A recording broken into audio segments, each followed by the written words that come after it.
Oi pessoal, falando da Parashá, Rabbeinu Roni Hadid Meir Karmus. Temos Parashat Vayeshev. Parashat Vayeshev é a Parashá interessante. Eu queria colocar aqui um ponto que eu acho que é importante, que eu daria o título para ele de Entre Yosef e Yudá. A gente tem duas personagens aqui que começa, né, a história deles muito forte, que é por um lado Yosef, por outro lado Yudá. E em termos históricos aqui, os dois têm experiências muito difíceis na vida, né? O Yosef vai ser vendido como escravo na nossa Parashá. Sim. O Yudá traz aqui, Rashi traz aqui, né, que depois que ele foi vendido, os irmãos viram um sofrimento do pai do Jacó, ficaram com consciência pesada, e Yudá acabou tendo que sair da casa de tanta pressão que tinha em casa, né? Acho que é assim que o Rashi traz aqui. Ele traz Lama nismecha parsha zo lekan vai baetau. Então ele fala lelamed shoridu echav migdulato kshirau betzarat aviem. Os irmãos baixaram ele da sua grandeza, da posição importante que ele tinha em termos sociais na família, quando eles viram o sofrimento do pai do Jacó, do Yaakov. Amru ata amarta lemochro. Eles falaram para ele: você que falou para vender o Yosef. Ilu amarta leashivo aí no shomim lecha. Se você falasse para devolver ele para o pai, a gente devolveria. Você é o chefe aqui, você tinha que ter pegado responsabilidade. E Yudá então desce, vai embora, né, da casa. Então os dois estão num tipo de exílio, né, tanto Yosef como Yudá. E eu queria entender um pouco então as diferenças do exílio de cada um, como atua em cada um o exílio, e tentar entender um pouco isso da minha personalidade diferente também entre Yosef e Yudá. Queria entrar um pouco nesse assunto. Se eu tenho uma coisa para acrescentar, você pode acrescentar, senão eu vou entrar um pouco no que eu quero dizer. Entra e eu acrescento. Pode entrar e eu acrescento. Olha, na verdade, né, em primeiro lugar, Yudá, está escrito que ele deixou para um lugar e começou uma vida inteira aqui, na verdade. As pessoas esquecem isso, na verdade, né? Mas está escrito que Yudá saiu para lá, se juntou a um colega novo, que não tem nada a ver com o povo judeu, a princípio aqui ainda, né? Ishadulami, o Shmo Hira, um homem que chamava Hira. Vayar Sham Yudá Batishknani, o Shmashua. Ele se casou com uma mulher, e a mulher teve um filho, chamou e depois teve mais um filho, chamou Onan, e depois teve mais um filho, chamou Shela. 3 filhos ele teve. E depois a esposa faleceu, né? Vayir Bechoró. Perdão, a esposa faleceu. Os filhos começaram a falecer, né? Ele pegou uma filha para eles, que era Tamar, e o primeiro filho casou com ela, faleceu, morreu. O segundo casou com ela, morreu também. Quando foi oferecer o terceiro para ela, aí o Yudá já ficou com, como se diz em português, a pulga atrás das orelhas, né? Como quem dizendo, essa já matou 2, que vai matar o terceiro também. Então, a gente vê também, mas é sofrimento, né? A gente lê isso rápido na Parashá, né? O homem foi expulso da casa, teve que abandonar a sua família. Depois ainda casa, tem 3 filhos, morre o primeiro, morre o segundo, o terceiro ele tenta se virar para não dar para Tamar também. No final a Tamar engana ele e ele acaba tendo relações com a Tamar e tendo um filho com ela. É uma bagunça geral, né? Enquanto isso, Yosef também está tendo suas provas no Egito, com a mulher do Potifar, sendo vendido como escravo, depois ele vai para o poço, vai ser atirado na prisão também, né? O que Deus quer dos dois? O que Deus está querendo colocar em cada um dos dois? E talvez um pouco por que Deus colocou testes diferentes para cada um dos dois. Isso que eu queria tentar entender um pouco. Ok. Existem vários aspectos que podem ser explorados aqui. Vamos pegar um deles, que está ligado ao que você colocou no início. Você colocou no início que os irmãos falaram para Yudá: você que fez isso, e eles culparam o Yudá porque ele tinha um aspecto de liderança na família, né? E se você tivesse feito de outra maneira, a gente tinha agido de outra maneira. A gente vê que no Gênesis, desde o início, existem personagens que fogem da responsabilidade.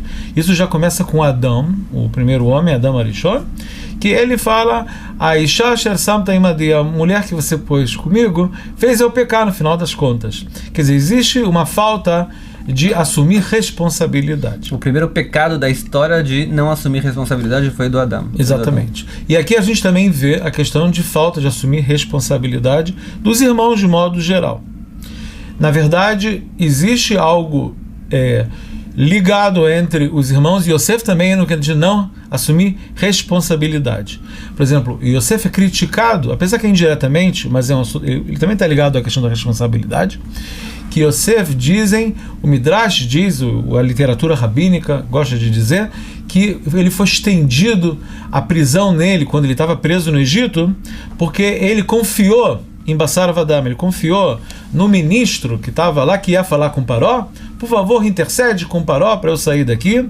E os sábios criticam Yosef, dizendo que ele não devia ter se baseado numa pessoa, ele devia ter falado com Deus e não ter se apoiado em outra, que de certa maneira, indiretamente, também é um pouco de pecar por responsabilidade. A questão da responsabilidade no final do livro do Gênesis começa a melhorar.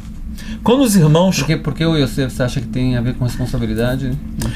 Porque se eu me apoio em outras pessoas, o meu destino está apoiado em outras pessoas, então, de certa maneira, eu estou dizendo mesmo, eu não sou totalmente senhor do meu destino. Porque senhor do meu destino sou eu e a Kadosh Baruch Hu. Pode ser que eu possa me ajudar a usar recursos externos de outras pessoas. Mas existe uma diferença entre você pedir ajuda e se apoiar nos outros. Talvez ele vai me ajudar e vai mudar a minha vida. A base da responsabilidade é uma pessoa conseguir se individualizar entre ele e Deus, entre ele e Hashem, e não entre ele e a sociedade. Sim, e a atitude dele em relação aos fatos. Porque quando a gente vê que existe uma evolução nisso, quando os irmãos começam a falar, como Yudá fala, eu me ponho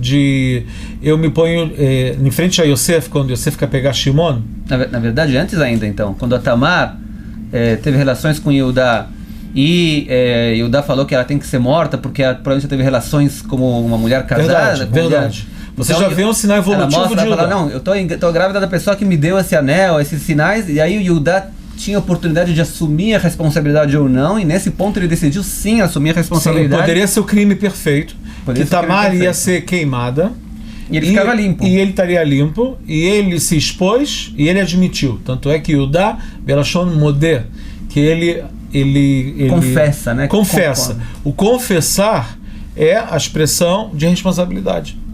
E também no final, quando os irmãos, um luta e está disposto a dar vida pelo outro na frente de Yosef, e Yosef fica emocionado com isso comove Yosef, isso também mostra que a nível de responsabilidade teve uma evolução. Agora, assumir responsabilidade parece uma virtudezinha como qualquer outra, né? O que é assumir responsabilidade? Tá bom, tem pessoas que são fofoqueiras, então o cara não é fofoqueiro, então uma virtude. Ele é uma pessoa responsável, uma virtude. Ele não é teimoso, uma virtude. Porque a questão da responsabilidade é uma virtude principal. A gente pode falar um minuto sobre isso. Porque a ideia que a gente sempre fala de serviço de Deus no mundo, que as adversidades que a pessoa passa no mundo, são coisas que a gente acredita que Deus mandou pra gente. Porque mandou, cada um tem que fazer a sua interpretação, né? E como os sábios falam, Surim Baim Ladam e Fashvesh Bemasav, vem coisas ruins para a pessoa, ela tem que fazer uma verificação interna. O que quer dizer que você tem que fazer uma verificação interna? Isso é sinal de responsabilidade, é dizer que eu sou responsável pelos meus atos. Mesmo a palavra em português, responsabilidade, quer dizer a capacidade de responder. Eu tenho a capacidade de dar uma resposta. Eu poder reagir a algo que eu estou falando. E não levantar as mãos falando, não é culpa minha. Eu sou um korban. Eu sou um sacrifício, uma vítima da situação. Eu não tenho responsabilidade. Exatamente. Existe uma evolução da pessoa de vítima, da vitimologia, a pessoa que tem responsabilidade.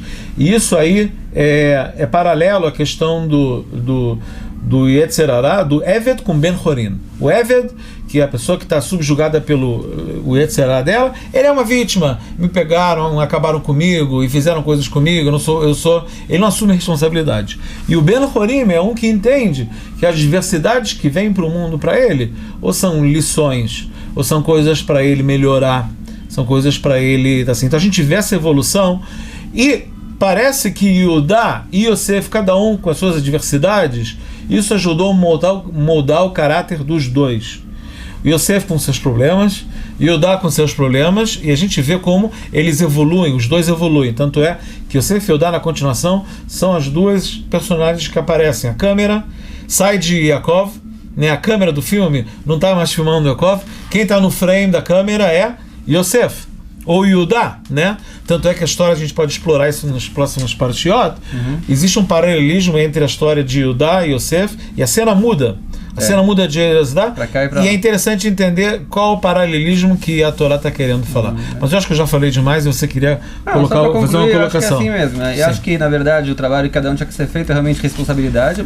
Talvez um ponto um pouquinho diferente em cada um era que o Yosef, o principal trabalho dele para poder chegar à capacidade de receber responsabilidade era receber mais humildade, como o próprio Urashi traz no começo da Parashá, que a gente encontra que Yosef ficava se arrumando com os cabelos no começo quando ele era jovem. Ele tinha um ponto de orgulho que tinha que ser tratado de maneira vital, né, de maneira muito forte, e por isso ele foi vendido como escravo, etc. Ele passou por tudo que ele tinha que passar, inclusive o que a gente falou na prisão também, até chegar ao ponto, né, de ter aquela humildade de falar: olha, eu não posso fazer nada, eu não tenho força para me auto-salvar, os ministros que estão aqui também não têm força para me salvar, o único que pode me salvar vai ser Deus. Que nem a gente vai ver na próxima parashá, né, que quando o Paró fala para ele: olha, você sabe resolver sonhos de maneira milagrosa, ele vai falar para ele: não sou eu, Senhor, é Deus.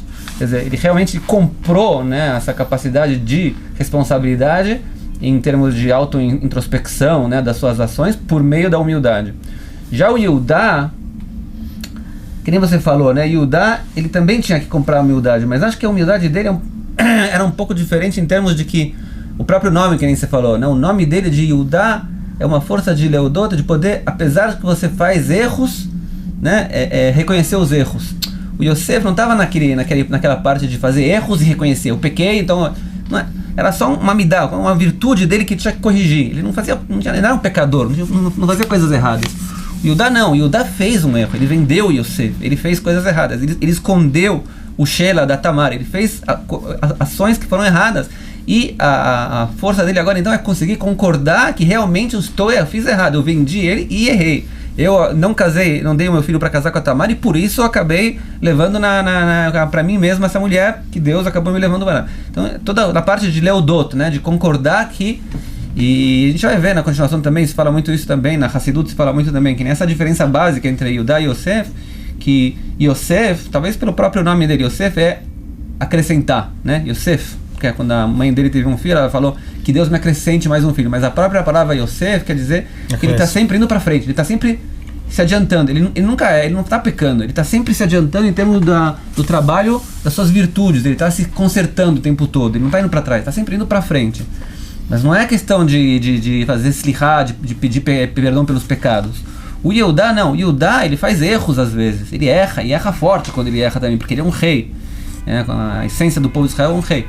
E apesar que ele erra, ele consegue consertar. Isso é a realeza de Yehudá, que Davi também erra. Exatamente. E ele volta e ele admite, ao contrário do reinado de Saul. Exatamente. E Saul não. Quer dizer, Saul a gente vê que ele não admitiu os próprios erros. É genético, você vê e Davi, ele admitiu os erros dele. A gente vai ver na continuação que a redenção final tem que ser com a junção dos dois, né? Tanto com a força das virtudes completas, né? Do tzadik, do Yosef tzadik, né? Que ele é um homem completo, ele só tem que trabalhar mais nas virtudes para poder ficar um homem completo. Sim. E o Yehudá, que é aquele cara que ele tem aquele gráfico, né? O Yosef é um gráfico assim, ele vai, sobe, né? O Yehudá, ele é aquele gráfico que sobe um pouquinho, né? Mas tem que ver em perspectiva, para poder perceber que ele está subindo, você tem que ver uma perspectiva maior, né? Quem vê as nossas entradas no YouTube, por exemplo, Tem uns meses que baixa um pouquinho e depois sobe.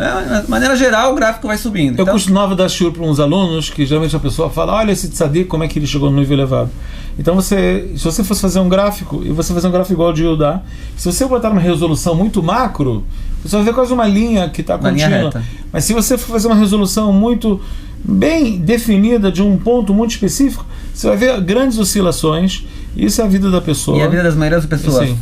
A maioria das pessoas são... Por isso que a gente, judeus, em nome do Yehudá, né, que é a característica principal da gente, é mais Yehudá do que Yosef. Inclusive, se fosse aqui uma aula sobre assuntos casamentórios, eu diria que o casamento também é assim, né? Os seus sobes, tem os seus desces. Tem que ver se tem que cuidar que a parábola esteja subindo no final das contas. Mas tem sobes e desces, não adianta. Tem que só saber lidar com isso direito. Bom, já falamos demais. Shabbat shalom. A gente se fala, se Deus quiser, um Hanukkah.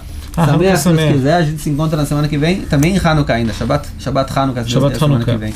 Shabbat shalom. Shabbat shalom. Shkoyach.